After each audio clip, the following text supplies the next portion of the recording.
Bonjour et merci de nous retrouver pour la foi prise au mot sur KTO. Nous poursuivons notre série spéciale pour les 20 ans de l'émission, consacrée aux grands concepts qui structurent notre foi. Et aujourd'hui, nous abordons le mot foi lui-même, la foi prise au mot, voilà la foi. Dans le langage courant, l'expression « avoir la foi » domine.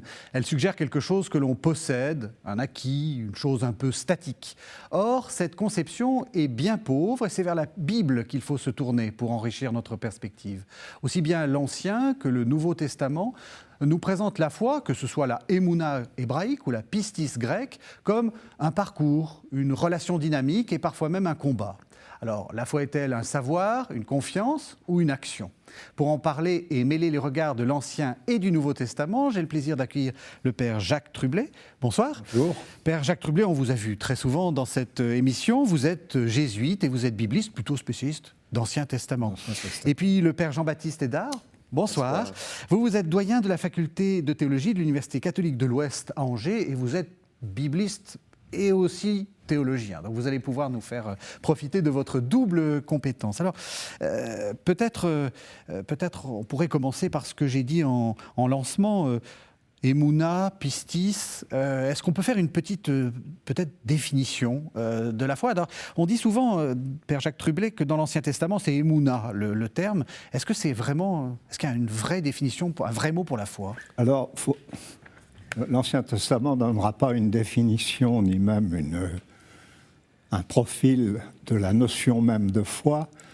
Ça n'est qu'embryonnaire, c'est quelque chose qui est très présent, mais qui n'a pas tout le développement du Nouveau Testament ou même de ce qu'on trouvera chez saint Thomas ou saint Augustin. Bon. Et saint Ignace de Loyola. Alors le terme de base, tout le monde connaît le mot, c'est Amen.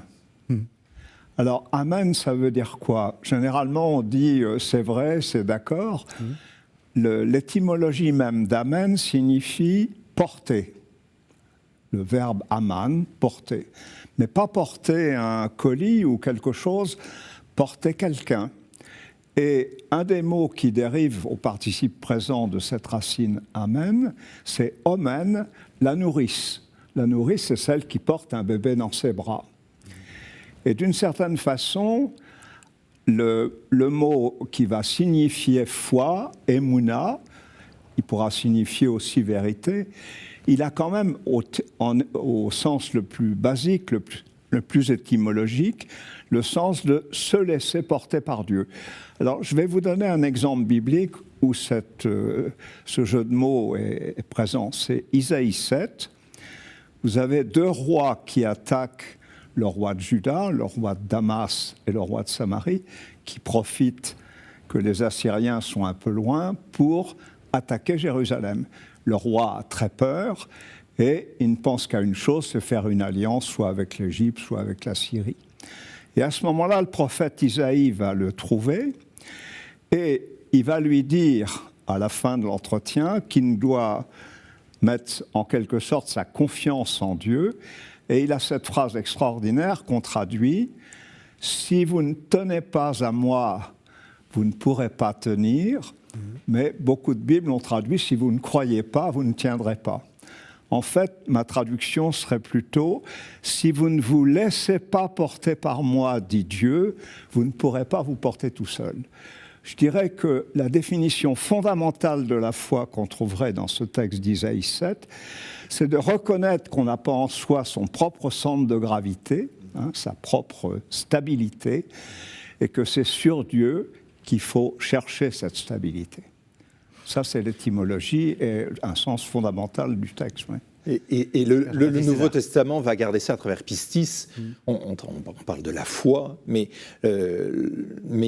oui, au sens de l'adhésion de foi, mais derrière cela, il y a la notion de fiabilité.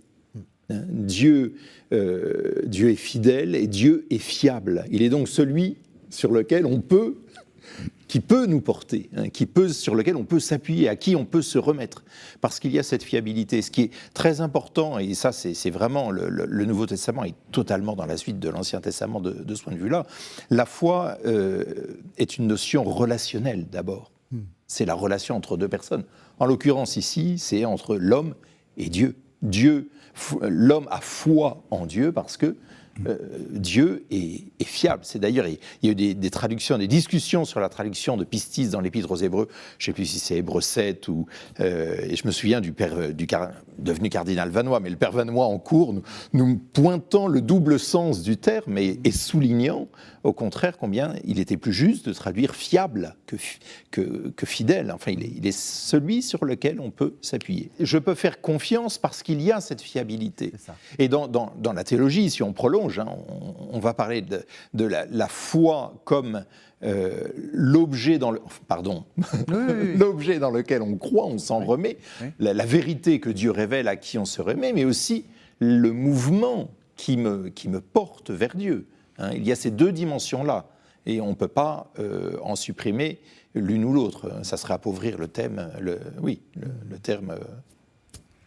Le mot émouna, ou le émet, il a un peu une double connotation. Du côté intellectuel, c'est ce qui est vrai, c'est ce qui est fiable, et du côté relationnel, c'est ce qui tient la route. Mm-hmm. Et du coup, dans l'Ancien Testament, c'est toujours très difficile de traduire soit fidélité, même amour, quelquefois, soit confiance. Mais je dirais que là, il y a une fluctuation même au niveau du vocabulaire biblique. Mais ça, c'est extrêmement intéressant, parce que c'est vrai que nous, je ne sais pas comment vous voyez les choses, vous avez sans doute beaucoup de gens qui vous parlent de leur foi. On pense immédiatement à quelque chose d'un contenu, et toujours quelque chose qu'on a ou qu'on n'a pas. J'ai la foi ou je ne l'ai pas. Ça n'a aucun sens. Je crois qu'il faut déplacer vraiment la question, c'est-à-dire que pour nous, occidentaux, on est du côté de l'avoir. J'ai une chose dont la foi, qui est un accessoire éventuellement, que je possède. Pour les Hébreux, je suis dans une attitude de relation à. Après, les contenus vont venir, parce qu'il y a quand même quelques contenus dans la foi. Mais ce n'est pas prioritaire pour l'Hébreu. Pour l'Hébreu, c'est vraiment une relation exhaustive, et de manière complètement engagée, avant d'être un contenu réel de pensée, quoi. Oui, parce que cette relation va définir, va montrer, va révéler dans une histoire, c'est l'histoire sainte, va révéler le visage de Dieu, et c'est cette relation qui montre le terme du chemin, et que nous allons traduire, nous, avec notre rationalité en termes d'objets. Mais là, il me semble qu'on touche aussi un point extrêmement important, c'est que si on se restait uniquement du point de vue de la relation, notre subjectivité aura encore une part assez importante. C'est que la nature même du chemin et l'objet final du chemin, celui vers qui on s'engage, définit la nature du chemin. C'est-à-dire que qui est Dieu définit la manière dont je m'engage envers lui. Et c'est pour ça qu'il y a une spécificité dans la foi biblique qui la distingue de beaucoup d'autres foi qui peuvent exister dans le monde, qui sont tout à fait respectables et admirables, parce que on va vers un Dieu qui est un Dieu personnel, qui nous révèle un visage particulier, et qui donc, je dirais, notre chemin et notre pas se fait à la mesure de ce Dieu-là. Alors j'aime bien ce que vous dites, parce que ça nous permet d'expliquer que quand on veut parler de la foi dans la Bible, on prend souvent un modèle. Alors on va prendre deux modèles, Abraham et Marie, on va prendre... Comme ça, on est parfaitement équilibré, Ancien Nouveau Testament. Et ça va bien. Je ne sais pas comment vous le voyez, Jacques Trublet, mais justement, c'est bien ce que dit le Père Hédard.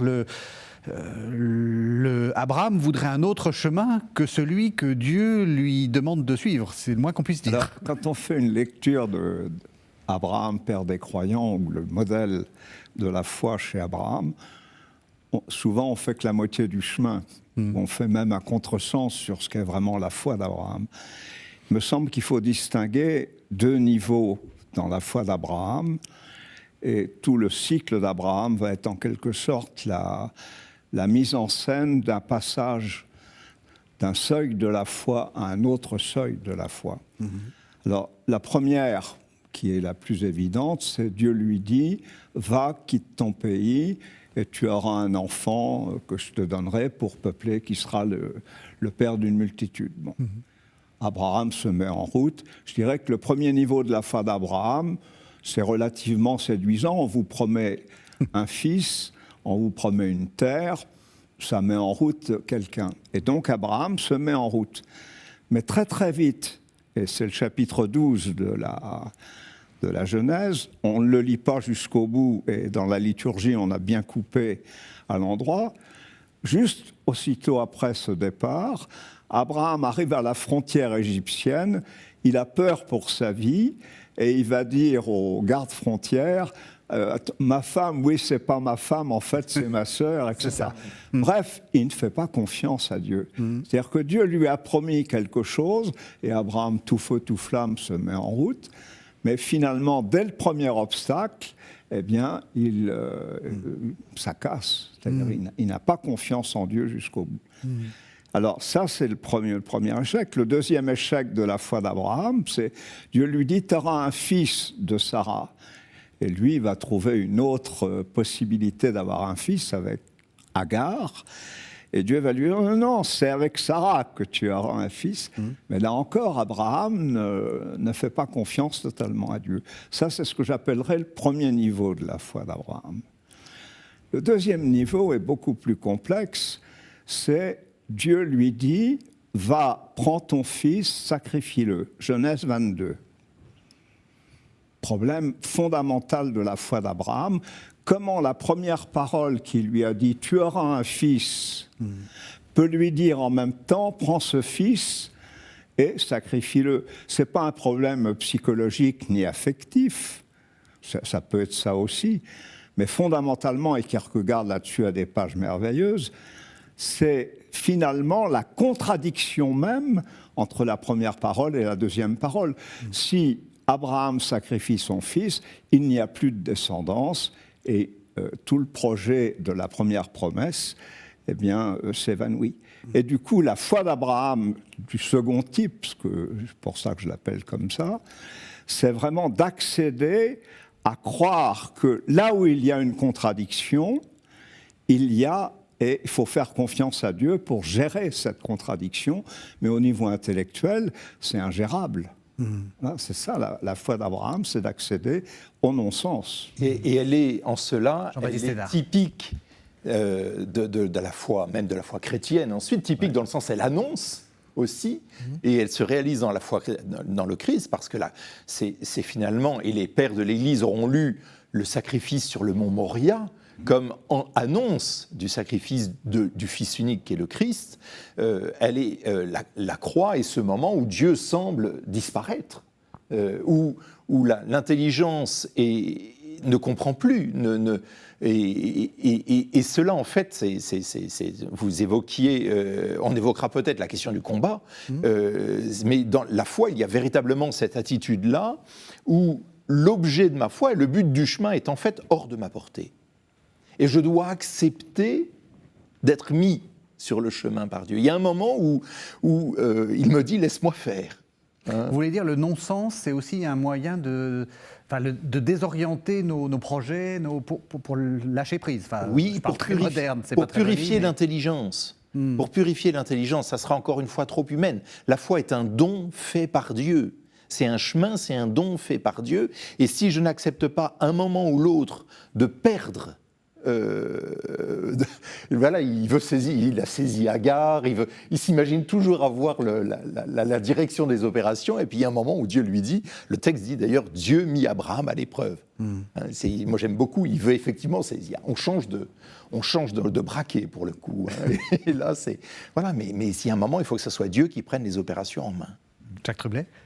Celui peut-être qui a le plus senti cette contradiction, c'est-à-dire lumière, ténèbres, c'est Jean de la Croix, qui réfléchit sur un passage sur lequel on fait souvent un contresens en français. Sur la nuée, on dit qu'elle éclairait et qu'elle faisait de l'obscurité. Alors dans l'esprit de beaucoup de lecteurs, c'est un jeu de clair-obscur, si vous voulez. Il y a de la lumière, mais il y a de la ténèbre. Non, pour Jean de la Croix, c'est plus il y a de ténèbres, plus il y a de lumière. Alors, à quoi sert ce jeu, en quelque sorte, où Dieu n'est pas un pervers, mais il veut purifier notre désir, c'est-à-dire que nous nous jetons sur le premier plan de la promesse qu'il peut nous faire, ou de ce qui fait miroiter à l'horizon, mais il travaille le désir de façon à ce que nous voulons, ce ne soit pas notre propre volonté, mais d'accéder à ce que lui veut nous faire découvrir. Et donc cette espèce de jonction entre ténèbres et lumière au niveau de la foi, c'est pour mûrir un désir qui soit vraiment accéder à la volonté de Dieu. C'est ça la foi. J'avais promis une première figure qui était Abraham, il y a une deuxième figure qui est Marie. Oui. Ah, mais c'est la mère des croyants. Bienheureuse celle qui a cru. Ce qui lui est demandé et ce qu'il a, avant sa maternité charnelle, ce qui est mis en avant, c'est sa foi. Hein. Heureuse celle qui a nourri de son sein. Non. Plus heureuse celle qui a cru. Hein. Et Marie a conçu d'abord par sa foi avant de concevoir dans sa chair. C'est ce que les pères le disent. Enfin, c'est voilà. Et elle se définit justement par cette confiance, cet abandon total. Elle s'en remet totalement à Dieu, tout en restant éveillée dans son intelligence. Lorsque l'ange vient la voir en lui disant voilà, tu vas devenir mère du Sauveur, oh là là, elle, les pieds sur terre, comment cela se fera-t-il puisque je ne connais pas d'homme ? Il y a une espèce de rationalisme chez la Vierge qui est tout à fait, mais qui elle accepte le message, et dans le message, elle place la raison. Et c'est le message qui va éclairer la raison. Hein ? Mais la raison n'est pas du tout écartée. Et donc, Marie, de ce point de vue-là, il y a un très bel équilibre entre foi et raison chez Marie. Hein ? C'est absolument... Voilà, c'est un modèle pour nous. Hein ? Le fait qu'elle... ce qu'on dit souvent, elle a une sorte de préscience de ce qui va arriver, où elle médite dans son cœur. Là aussi, est-ce qu'il y a un peu comme chez Abraham, quelque chose de l'ordre de l'incompréhension, ou est-ce que vous pensez qu'elle sait déjà tout ? Alors non, c'est entre les deux. C'est ni l'un ni l'autre. Dire qu'elle sait tout, ça serait en fait... Rien ne permet de le lire dans le texte déjà. Premièrement, la lettre. Regardons la lettre, oui. Rien ne permet de le dire, et puis ça serait de faire Marie un être vraiment très particulier. Non, elle est habitée par la foi, donc elle sait que Dieu ne se contredit pas, elle sait que le chemin est sûr. Maintenant, il y a ce verbe grec, hein, ce symbalein, mettre ensemble, que ça soit au temple, à Jérusalem, que ça soit à d'autres épisodes, elle relie le passé, elle relie les événements, dans les deux sens. Elle les relie dans le sens, elle les analyse à la lumière de la révélation divine, de ce qu'elle connaît, du message qu'elle a entendu, et puis elle les relie, elle discerne le chemin. Vous voyez, elle établit sur la carte, si j'ose dire, elle établit le chemin et elle voit la direction. Ce qui fait qu'au pied de la croix, qui est l'ultime purification, comme pour Abraham, elle ne va pas, elle va rester debout. Hein, elle va rester debout, c'est le signe de la foi, et qui symboliquement, même si elle ne percevait pas comment l'accomplissement allait se réaliser, symboliquement elle reste debout, c'est-à-dire, on sait bien que tenir debout dans le Nouveau Testament, ça renvoie à quoi ? À la résurrection. Le chrétien est celui qui se tient debout. Hein. Donc, voilà, je crois que Marie avance dans la nuit. Il n'y a pas de... Et une nuit qui est peut-être la plus profonde que celle que tout être humain aura traversée. Elle l'a vécue d'une manière absolue. Jacques Trublet ?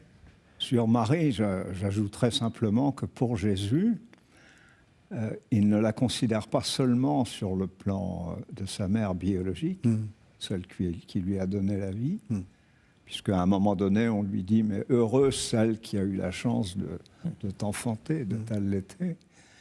Et tout de suite, Jésus passe à l'autre niveau. Il voit dans sa mère la mère des croyants, enfin la figure du croyant. Heureux plutôt ceux qui écoutent la parole et qui la gardent. C'est-à-dire qu'il reconnaît en sa mère un modèle de foi. Oui. Je vous propose maintenant qu'on envisage deux manière de voir la foi, et on va le voir avec deux textes. Première manière, la foi comme choix et action, puis on verra la foi comme combat. Alors peut-être parler de la foi comme choix et action, on va lire un premier texte, qui est le texte d'Isaïe 7. C'est un oracle prononcé au roi Akaz. Le Seigneur parla de nouveau au roi Akaz. « Demande pour toi un signe de la part du Seigneur ton Dieu, au fond du séjour des morts ou sur les sommets, là-haut. » Akaz répondit, « Je n'en demanderai pas, je ne mettrai pas le Seigneur à l'épreuve. » Isaïe dit alors, « Écoutez donc, maison de David, il ne vous suffit pas de fatiguer les hommes. Il faut encore que vous fatiguiez mon Dieu. C'est pourquoi le Seigneur lui-même vous donnera un signe. Voici que la jeune femme est enceinte, elle enfantera un fils, et on l'appellera Emmanuel, c'est-à-dire Dieu avec nous. De crème et de miel il se nourrira, jusqu'à ce qu'il sache rejeter le mal et choisir le bien. Avant que cet enfant sache rejeter le mal et choisir le bien, elle sera abandonnée, la terre dont les deux rois te font trembler. Le Seigneur fera venir sur toi, sur ton peuple et sur la maison de ton père, des jours tels qu'il n'en est pas venu depuis la défection d'Éphraïm. Le jour où Éphraïm s'est séparé de Juda, ce sera le roi d'Assour. Nous sommes dans l'émission La foi prime Zomo avec un thème qui est celui de la foi avec le père Jacques Trublet, jésuite et bibliste, le père Jean-Baptiste Hédard, doyen de la faculté de théologie de l'Université catholique de l'Ouest. Alors, père Jacques Trublet, comment vous lisez ce texte, le chapitre 7, je n'ai pas donné les versets, ça c'est très mal pour un bibliste, c'est les versets 10 à 17. C'est exactement la suite du texte que j'ai cité au commencement pour expliquer d'où venait si vous ne croyez pas, vous ne tiendrez pas, ça c'est le verset 9.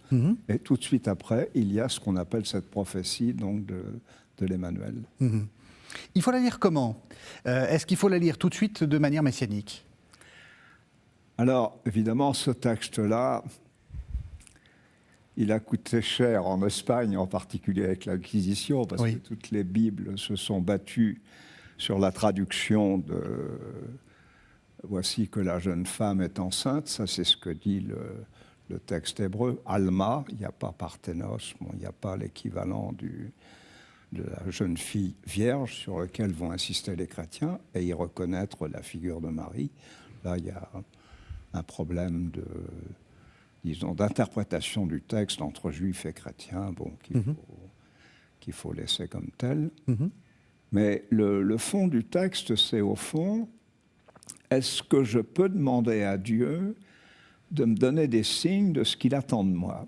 C'est ça le fond des affaires. On est toujours dans le problème des deux rois de Damas et de Samarie qui ont attaqué, etc. Et du coup, le prophète vient dire, mais non, il y a une femme qui attend un bébé dans l'environnement du roi, une des concubines du roi ou une des épouses du roi. Elle aura un enfant, et avant que cet enfant ne soit à l'âge de la puberté, il y a longtemps qu'aura disparu le roi qui est en train de vous attaquer. Bon. Et ça, c'est faire confiance à l'avenir.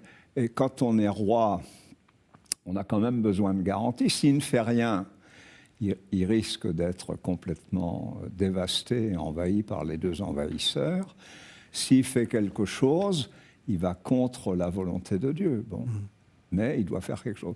On sait très bien qu'Akaz va faire une alliance avec le roi d'Assyrie. Il ne va pas du tout faire confiance à Dieu. Oui. Et ça va mal se terminer. Le prophète lui dit... Alors, Akaz, c'est un bon pervers, parce que il dit dans un premier temps, je ne demanderai pas de signe, parce qu'il ne faut pas demander de signe. C'est vrai qu'habituellement, il faut laisser Dieu faire, et il ne faut pas être toujours à lui demander des signes de ce qu'il attend de nous. Mais le prophète lui dit, si, maintenant, il faut demander un signe, parce que comme tu ne veux pas croire, il faut que quelque chose vienne te manifester, que ce que Dieu te demande, il peut l'accomplir. Donc c'est le moment de demander un signe. C'est un problème de discernement. C'est-à-dire, quand est-ce que je demande un signe, quand est-ce que je n'en demande pas ? Et dans nos existences croyantes, il y a des moments, on suit le cours naturel de l'histoire des événements qui nous arrivent, avec un certain nombre de contradictions que nous devons affronter. Et à certains moments, on ne peut prendre une décision que si Dieu nous donne un signe, et on peut demander à Dieu un signe, que ce qu'il attend de nous, c'est plutôt cela que cela. Moi, dans ma propre existence, ça m'est arrivé, non pas de demander à Dieu, si, comme l'histoire de la toison de Gédéon, ou bien des choses aussi matérialistes, mais qui me donne la claire vision que c'est vraiment ça qu'il attend de moi. Et ça, je crois que c'est le problème du signe qui est à demander à bon escient et après discernement. Alors on touche au cœur même de la foi, c'est-à-dire signe, pas signe, et action. Père Jean-Baptiste Hédard. Oui, la question du signe. Alors le père, avec les exercices de Saint Ignace, est mieux placé que moi pour parler de cette question, parce que dans les exercices, il y a quand même ce discernement autour des motions, et le signe, là, se fait. Mais il y a peut-être une personne qui est en train de s'inviter dans notre émission de manière très discrète, c'est l'Esprit Saint. Parce que le signe qui est donné, ce sont en fait les fruits de l'Esprit. C'est cette œuvre silencieuse de Dieu dans le cœur qui va éclairer le cœur, qui va laisser une trace dans le cœur, celle de la paix, celle de la joie, et qui va susciter la liberté sans jamais la contraindre. Et donc il est toujours possible de refuser le signe. Il est toujours possible de ne pas l'entendre, de passer à côté comme si on ne l'avait pas vu. Dieu ne contraint jamais la liberté, même les signes les plus éclatants. On le constate dans l'histoire de l'Église, il y a eu certains signes très manifestes, très éclatants, la danse du soleil à Fatima, des choses comme ça. Ça n'a jamais, tout le Portugal ne s'est pas converti à la foi catholique et n'a pas reconnu les apparitions de Fatima. Il y a toujours une ambiguïté dans le signe, il y a toujours une place laissée à la liberté humaine, ça clairement. Le signe, c'est... Parce que quand vous parlez d'esprit, vous parlez de l'esprit comme quelque chose qui me parle ou quelque chose qui me fait reconnaître dans les événements du monde un signe. Vous voyez ce que je veux dire? Parce qu'il y a quand même souvent une ambiguïté. On parle de motion de l'esprit, ça c'est un peu à la Saint Ignace. On a l'impression que Dieu agit directement sur notre âme ou sur notre esprit, peu importe, mais de manière interne. Est-ce que vous pensez que Dieu peut agir dans le cours des choses? Les deux, oui, je pense que Dieu peut agir dans le cours des choses. Clairement, avec la Vierge Marie, il a agi dans le cours des choses. Et dans le cas du roi Akaz aussi. Dans le cas du roi Akaz aussi, oui. Ouais. Mais il va avoir... Les deux actions sont possibles. Il peut éclairer l'intelligence, c'est-à-dire me donner la possibilité de reconnaître son action. Marie qui relit et qui reconnaît l'action. Et puis, il peut aussi venir parler plus directement au cœur. Et à travers une motion particulière, montrer, inviter, solliciter la foi, inviter à la foi, et pour... oui, ça, je crois que les deux ne sont pas opposés. Hein. Peut-être que la première manière est la plus courante, Dieu qui vient éclairer et qui m'invite à discerner son action et discerner le chemin, le pas à poser, à la lumière de ce qu'il est, que la révélation biblique m'a montré, et puis toute l'histoire de la tradition de l'Église, enfin voilà. Mais dans certains cas, il peut tout à fait donner une parole plus précise, qui va venir être une invitation pour moi. Jacques Tremblay.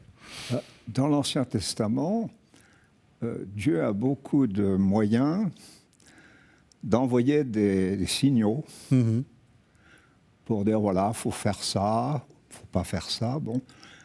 Et les rêves sur lesquels je viens de travailler sont un des signes par lesquels Dieu se manifeste. Alors là, c'est vraiment le moment où je suis complètement inconscient et inactif, mais Dieu m'envoie un message pour me dire, il faut faire ça, ou bien il ne faut pas le faire. Mais dans la plupart des cas, les rêves ne sont pas clairs, et il y a besoin d'un herméneute. C'est-à-dire que, bien sûr, il y a l'Esprit Saint qui peut m'aider à décrypter, mais il y a toujours la parole d'un tiers, c'est-à-dire le prophète est très important dans l'histoire d'Akaz, parce que c'est le prophète qui lui dit « c'est maintenant que tu dois demander un signe ». Et quand j'ai un rêve, je vais aller voir un spécialiste de l'oniromancie, quelqu'un comme Joseph ou comme Daniel, qui va me décrypter ce qui est crypté. Parce qu'au fond, pourquoi c'est pas clair ? C'est pas clair parce qu'il y a plusieurs niveaux de réalité qui sont mélangés en même temps dans le même rêve.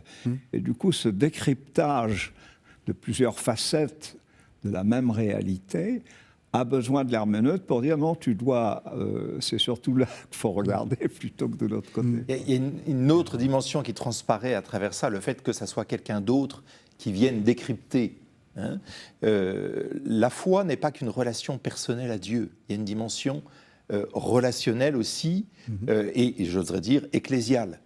C'est la communauté qui va venir m'aider à décrypter le signe. Hein, à le comprendre. Alors, la communauté, ça peut déjà être dans une relation, un accompagnement spirituel, ou du moins un dialogue avec quelqu'un d'autre, où on partage le signe, et l'autre va m'aider à le relire. Et puis, la communauté ecclésiale, qui en ayant reçu et transmis ce visage de Dieu, me donne quelles sont les grandes règles qui me permettent de voir si ce que je crois être un signe est cohérent ou pas avec la volonté de Dieu. Voilà, donc c'est aussi cela qui est en jeu.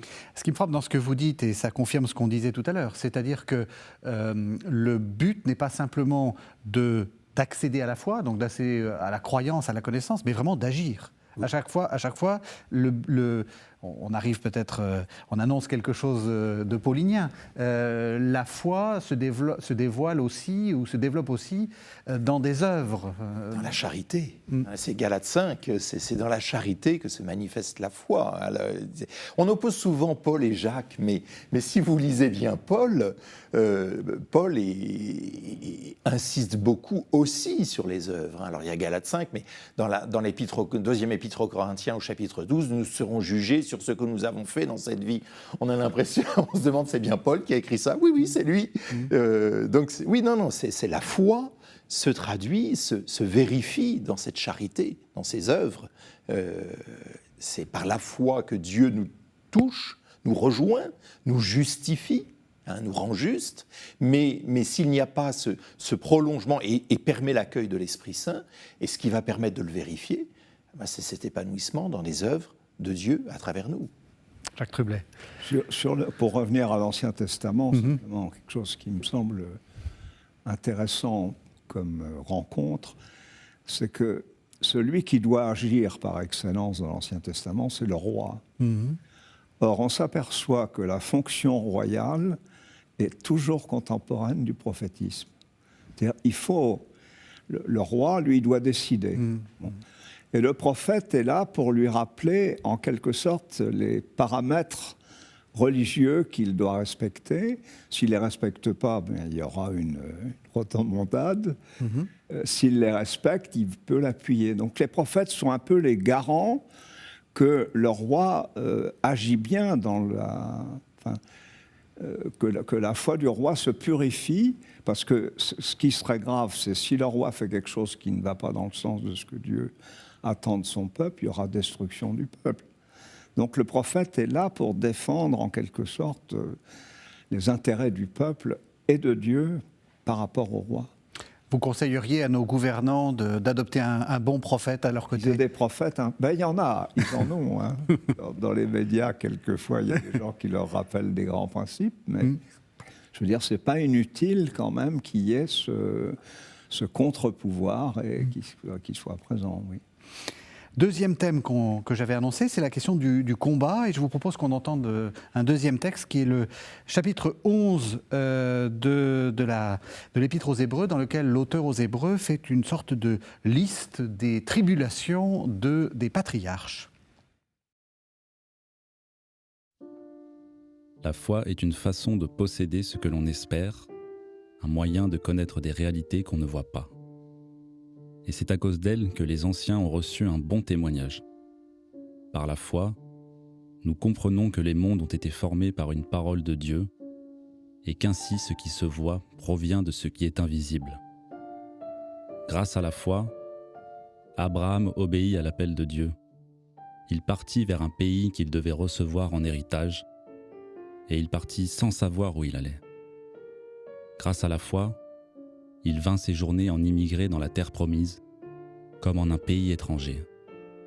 Ils vivaient sous des tentes, ainsi qu'Isaac et Jacob, héritiers de la même promesse, car il attendait la ville qui aurait de vraies fondations, la ville dont Dieu est l'architecte et le constructeur.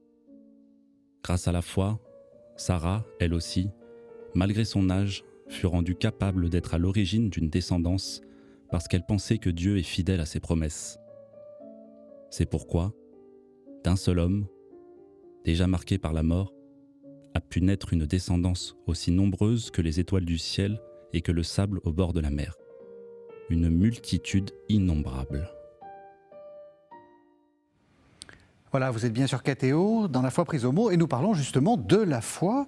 Alors, Père Jean-Baptiste Hédard, est-ce que vous diriez que la foi, c'est vivre en immigré dans la terre promise, c'est vivre comme dans un pays étranger? Oui. Oui, nous sommes viatores, nous sommes des voyageurs. Hein, et nous ne sommes pas destinés sur cette terre. Nous sommes dans l'espérance et dans l'attente d'une nouvelle cité. Hein, le texte de l'Épître aux Hébreux, pour ça, est magnifique. Et de reprendre cette figure d'Abraham qui illustre bien ça. Toute l'existence chrétienne est un pèlerinage dans la foi. Et ce qui est très intéressant, ce que dans l'Épître aux Hébreux que nous avons entendu, c'est qu'il dit c'est cette foi qui a permis à Abraham de voir cette descendance. Alors j'ai plus le texte précis en tête, mais d'un corps qui était mort a jailli la vie. Et là aussi, encore une fois, c'est une figure de ce qui va advenir. Et c'est la foi permet de voir ce qui est invisible, ce que dit le texte, c'est-à-dire cette résurrection qui est annoncée, qui est promise, qui se réalise, qui est par excellence l'objet de la foi. Quand je disais la nature de Dieu définit notre foi, notre chemin, ben c'est un chemin de vie. Hein. La résurrection me dit que ce chemin que j'ai à faire est un chemin vers la vie qui traverse la mort. Donc, oui, nous sommes en chemin, oui, ça clairement. Est-ce que c'est pas un peu déprimant, ça, Père Jacques Trublet? Parce qu'en fait, quand le récit d'Abraham et puis des Hébreux dans le désert, c'est en fait une errance. On est en pleine errance. Oui, mais alors, c'est un peu l'ADN de notre vie, malheureusement. Non, de la vie de tout homme. Hein. On est toujours... Vous errez beaucoup. On est toujours en aller-retour de faire un certain nombre de choses contradictoires. Bon, puis on finit par avancer un peu, quoi. Bon. Je crois que la Bible, elle prend bien en compte ce côté errant un peu de l'homme qui est en quête de Dieu. Bon, et que finalement, pour accéder à l'invisible, il faut faire confiance à Dieu et que c'est au-delà de toutes les représentations, ou au-delà de toutes les migrations possibles. C'est-à-dire que finalement, la terre promise va devenir autre chose dans le christianisme. Hein. Croire que depuis le départ d'Abraham de Chaldée jusqu'à la résurrection du Christ, il y a quand même des caps qui ont été franchis. C'est pas très linéaire, tout ça, c'est vraiment sous forme de choses complètement inattendues. Je crois que la foi, c'est aller vers de l'inattendu. C'est-à-dire que Dieu fait toujours des choses nouvelles et que c'est pour ça que le désir a besoin d'être travaillé, parce que si on se fie à nos propres représentations, nous, on va projeter ce qu'on connaît un peu dans notre imaginaire. Et Dieu voit plus grand que nous pour nous faire entrevoir quelque chose auquel on n'aurait jamais pensé. La résurrection du Christ, elle n'est pas comme ça. Elle dépasse complètement toute révélation qui avait pu être dite dans l'Ancien Testament. Oui.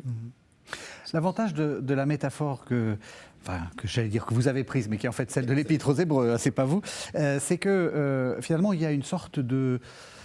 Finalement, on peut être un peu patient envers soi-même, c'est-à-dire que, bon, ok, on erre un peu, on a pris à gauche cette fois-ci, et puis on s'est un peu trompé, on est parti dans la zone, pas dans la campagne, et puis alors qu'on voulait aller en ville, et puis finalement on peut retrouver le bon chemin. Oui, je pense qu'il faut vraiment comprendre que dans la foi permet à Dieu... je m'en remets à lui, donc lui va me faire lui va me conduire. Il y a un moment où il faut accepter de lâcher le volant, quoi. C'est ça. Il y a un moment où il faut accepter de lâcher le volant, de ne plus comprendre par où on passe. Et dans ce sens-là, ce qui est au cœur de cette foi aussi, alors c'est un autre mot que de la foi, hein, la question de la miséricorde. Dieu permet que tous les chemins mènent à Rome. Je ne veux pas dire que tous les chemins mènent en paradis. Non, il y a des chemins de perdition. Mais il est toujours possible, même lorsqu'on a pris un mauvais chemin, Dieu peut ouvrir une nouvelle voie. Ça, c'est toujours possible. C'est toujours possible. Et étonnamment, une voie qui n'enlèvera rien à son don. Dieu fait tout concourir au bien de ceux qui l'aiment, on peut dire qui croient en lui, qui s'appuient sur lui. Et donc, même ce chemin détourné qu'on a pris à un moment ou l'autre, il fera en sorte que nous le retrouvions. Et c'est aussi un autre élément dans ce chemin, peut-être pour lutter contre cette sinistrose qui pourrait nous envoyer face à cette errance continuelle, c'est qu'en fait, dans la foi, Dieu se donne déjà. La foi est un moyen de posséder ce que l'on espère. Ce que l'on espère. Et connaître des réalités que l'on ne voit pas. Voilà. Et c'est-à-dire qu'il y a déjà aujourd'hui ce pays vers lequel je vais, cette vallée de larmes, comme dit le Salve Regina, où je suis, ce chemin que je fais, en fait, Dieu se donne déjà à moi. Le royaume est déjà, d'une certaine manière, présent. Et la foi me permet de goûter à cela. Et ça, c'est quelque chose de merveilleux. Vous évoquiez Saint Jean de la Croix tout à l'heure. Si vous lisez le Cantique spirituel et la vie flamme, on voit dans la foi cette présentation de cette expérience du royaume faite dans la vie mystique. Alors dans la vie mystique au sens très large du terme. En fait, dans cette vie d'union à Dieu à laquelle chacun d'entre nous est invité et peut, puisque c'est lui qui la réalise, cette union. Voyez. Père Jacques Trubet. Ce que décrit bien Jean de la Croix et également certains passages de l'Ancien Testament, c'est qu'aucun objet n'est satisfaisant. C'est-à-dire qu'il y a toujours une saturation, parce que Dieu veut nous faire aller au-delà. Mais il faut d'abord atteindre c'est comme l'horizon, si vous voulez. Une fois que vous avez atteint l'horizon, vous apercevez qu'il y a un autre horizon qui se dégage et ainsi de suite. Bon. C'est un peu la même chose, c'est-à-dire qu'on fait miroiter au peuple que finalement le but de l'opération, c'est la conquête de la terre promise, mais ils ne vont pas y être très longtemps en terre promise. Il y aura les exils, il y aura la diaspora, etc. Parce que Dieu veut faire découvrir que le but de la promesse qu'il a faite à Abraham, ce n'est pas forcément une terre, c'est peut-être aussi de le rencontrer lui-même. Et je crois que ce qui me semble intéressant, surtout dans les psaumes des anavim, c'est-à-dire des pauvres de Yahvé, c'est des gens qui découvrent que finalement le seul bonheur à posséder, ce n'est pas une chose, ce n'est pas une terre, ce n'est pas l'argent, ce n'est pas la richesse, c'est d'être avec lui. Je suis avec toi et j'avais oublié que c'était ça le bonheur. Psaume 73. Il y a plusieurs figures de ces pauvres dans le Nouveau Testament. Assez étonnamment, les actes de foi les plus puissants qui sont posés dans le Nouveau Testament sont des pauvres ou des gens qui sont en dehors d'Israël, le centurion, la cananéenne, qui ont un espèce, dans leur pauvreté, un élan du cœur et un acte de foi merveilleux face auquel Dieu ne résiste pas, quoi. Qu'il t'advienne selon ta foi. Il rentre chez lui, son serviteur est guéri. La cananéenne avec les miettes qui tombent de la table, sa fille est libérée. Enfin, c'est tout à fait ce... Alors on arrive à la fin de l'émission et j'ai envie de poser une question naïve. Certes, vous êtes spécialiste d'Ancien Testament, mais vous avez le droit d'y répondre parce que vous êtes aussi prêtre selon l'ordre de Melchisédek, pour parler comme hébreu. Est-ce qu'il y a quelque chose qui change avec Jésus ? Est-ce qu'on peut opposer de manière très très systématique la foi juive et la foi chrétienne, le mode juif de voir la foi et le mode chrétien de voir la foi ? Est-ce que ça change ? Jésus demande exactement la même chose que le Dieu de l'Ancien Testament. Par exemple, les pharisiens, leur gros problème, c'est que Jésus fait des miracles, c'est le jour du sabbat, lumière, ténèbres.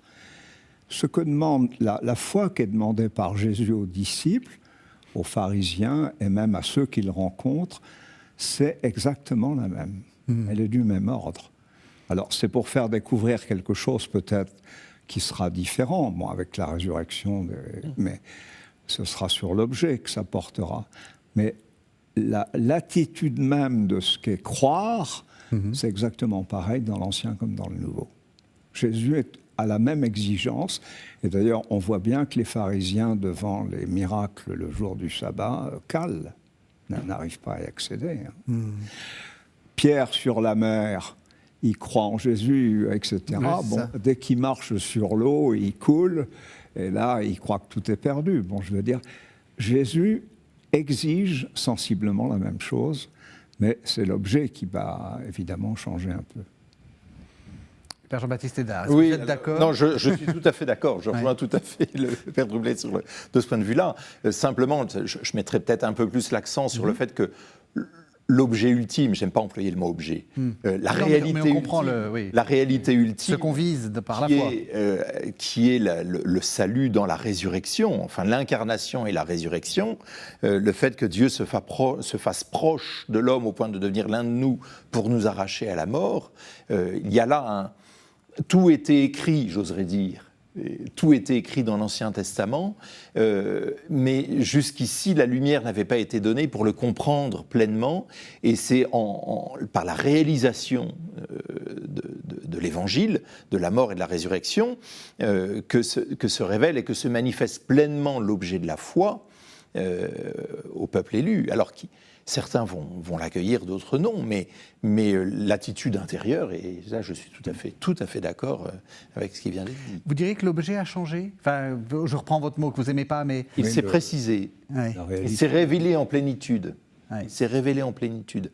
Au fond, il était là dès le départ. Mais c'est toute la Bible. La création ne se comprend qu'avec l'Alliance en vue de l'accomplissement en Dieu, en vue de la résurrection ultimement.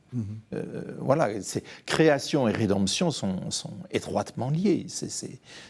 Le salut est annoncé dès le départ. Mais ce que Jésus nous demande, lui-même l'a effectué. C'est-à-dire, il y a une foi de Jésus-Christ. J'aime beaucoup ce titre de Jacques Guillet, la foi de Jésus-Christ. C'est-à-dire qu'il est passé par là où il nous demande de passer.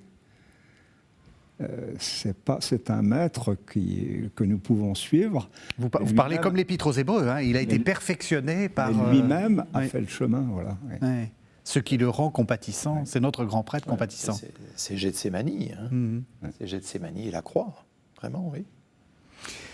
On arrive à la toute fin de l'Évangile avant de présenter vos deux livres. Une dernière question, quel serait, si quelqu'un, je ne sais pas, un dirigé, comme on disait autrefois, une jeune femme ou un jeune homme vous disait quel est le plus beau texte, j'ai pas la foi, quel est le plus beau texte qui pourrait m'aider? Qu'est-ce que vous conseilleriez? Nous n'avons pas préparé cette question. Oui, non, mais là, vous nous prenez. C'est difficile. Alors, c'est une rencontre que nous avons souvent. Quelqu'un qui vient vous dire, quelqu'un qui me dit j'ai perdu la foi, je lui dis vous n'avez pas perdu grand-chose. Bon. Mais quelqu'un qui me dit je n'arrive pas à croire. Et là, ça suppose quand même tout un déblaiement de pourquoi il n'arrive pas à croire. C'est parce qu'on vit dans un monde extrêmement scientifique. L'IA ne va pas arranger les choses. Non, clairement pas. Des explications, etc. Donc, ça suppose une certaine analyse de ça. Le texte que je lui donnerais, moi, c'est Jean de la Croix. Où, justement, il explique ce que c'est le passage par la foi. C'est-à-dire que si je veux rencontrer Dieu, il faut que j'abandonne toutes les représentations dans lesquelles j'enferme Dieu. C'est-à-dire qu'il faut désenfermer Dieu, décapsuler un peu cette bouteille pour accéder au vrai Dieu, quoi. C'est ça que je lui donnerais, oui. Ça rejoint, mais moi je lui donnerais Job. Parce que je pense que le grand obstacle à la foi est le mystère de la souffrance. Et dans Job, on a cet abandon. Qui est Dieu? Comment puis-je prétendre savoir qui est Dieu? Il y a cet abandon ultime de Job qui finit par mettre la main sur la bouche. Je me tais. Et voilà. Donc, mais ça rejoint Ça rejoint. C'est le livre biblique qui, à mon avis, dit ça d'une manière la plus existentielle et la plus forte. Alors, vous êtes venu avec 2 livres, si j'ose dire, qui ne parlent pas de foi, quoique. Père Jacques Trublet, Les rêves dans l'Ancien Testament. Il reste quelques secondes. C'est un cahier évangile. Oui. C'est la suite d'une émission que nous avons fait ensemble. Vous voyez, merci. Merci de nous rendre hommage. Et merci de m'avoir donné l'occasion de mettre ça par écrit. C'est un problème compliqué, très très compliqué. Par exemple, sur le rêve de Jacob, il y a une centaine de livres qui ont été écrits, sans compter les centaines d'articles dans les 30 ans qui viennent de passer. Donc on voit bien que...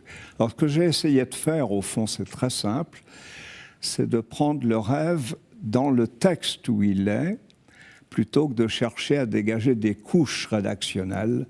Bon, je ne crois pas beaucoup à cette méthode-là, parce qu'elle est trop éclatée à la fin, quoi. Et au fond, le but de mon analyse des différents rêves, c'est de montrer sa fonction dans le récit où il se trouve. Et puis, Jean-Baptiste Hédard, Le diable dans ses œuvres. J'ai du mal à le lire. Le diable dans ses œuvres, c'est aux éditions Artege. Qu'est-ce que vous avez essayé de faire ? J'ai essayé de montrer comment le démon pouvait agir sur nous, à travers notre psychologie. Quelle est l'articulation entre l'action démoniaque et la psychologie humaine ? J'ai quitté les plateaux cinématographiques avec les effets spéciaux qui impressionnent beaucoup et qui attirent beaucoup, pour montrer qu'en fait, la couleur préférée par le démon n'est pas le noir, mais le gris. Voilà. Donc, comment il agit en jouant avec la psychologie et en essayant d'imprimer en nous, en fait, ce qu'il habite lui. Il veut nous rendre semblables à lui, aussi orgueilleux, envieux, colériques, etc., etc., en jouant à travers nos biais cognitifs, nos schémas cognitifs, etc. C'est un peu ce que j'ai essayé de montrer.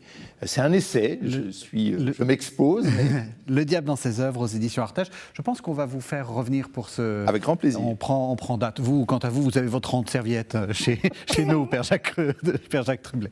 Merci à tous les deux. Merci beaucoup. Merci de nous avoir suivis. Vous savez, vous pouvez retrouver cette émission sur le site internet de la chaîne www.kto TV et puis sur l'application KTO. Voilà, on se retrouve la semaine prochaine.